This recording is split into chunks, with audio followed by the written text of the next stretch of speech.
कच्चे तेल की कीमतों में भारी उतार चढ़ाव देखने को मिल रहा है। ब्रेंट क्रूड $119 से गिरकर सीधा $90 पर आ गया। अभी जो है $94 के करीब करीब ब्रेंट क्रूड ट्रेड कर रहा है। लेकिन सवाल यह है कि क्रूड में इतनी बड़ी जो उछाल आई थी, अचानक से गिरावट क्यों देखने को मिली?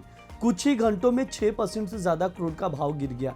आखिर क्यों, वो हम लोग समझने की कोशिश करते हैं।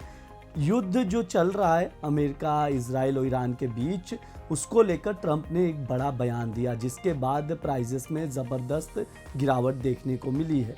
क्या बयान है वो सुन लीजिए। ट्रंप ने कहा है कि ईरान से युद्ध लगभग खत्म हो चुका है, यानी कुछ जो ये टेंशन है, वॉर है, जंग है, वो थोड़े से कूल ऑफ होते हुए दिखाई दिए। उसके बाद क्रूड ऑयल के प्राइसेस में फॉल होते हुए हमने देखा। लेकिन हालांकि यहाँ पर ट्रंप ने चेतावनी भी दी है कि अगर दोबारा हमला हुआ तो ईरान को और करारी जो है मार झेलनी पड़ सकती है, और तेल सप्लाई रोकी गई तो 20 गुना बड़ा हमला करने की चेतावनी ट्रंप की ओर से दी गई है।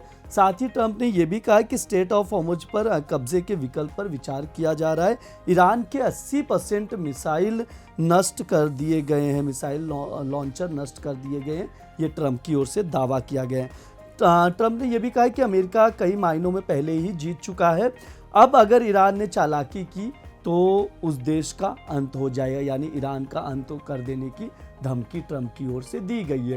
लेकिन सबसे इंपॉर्टेंट फिगर इसमें यही है कि ट्रंप ने जिस तरह से कहा है कि ये युद्ध लगभग खत्म हो चुका है, उसके बाद से क्रूड ऑयल के प्राइसेस में गिरावट देख रहे हैं। हालांकि एक चीज़ ध्यान रखें, ये जंग जब तक चलेगा तब तक क्रूड ऑयल के प्राइसेस को सपोर्ट मिलेगा। अगर युद्ध और बढ़ता है तो यहाँ से क्रूड में फिर से नई तेज़ी देखने को मिल सकती है।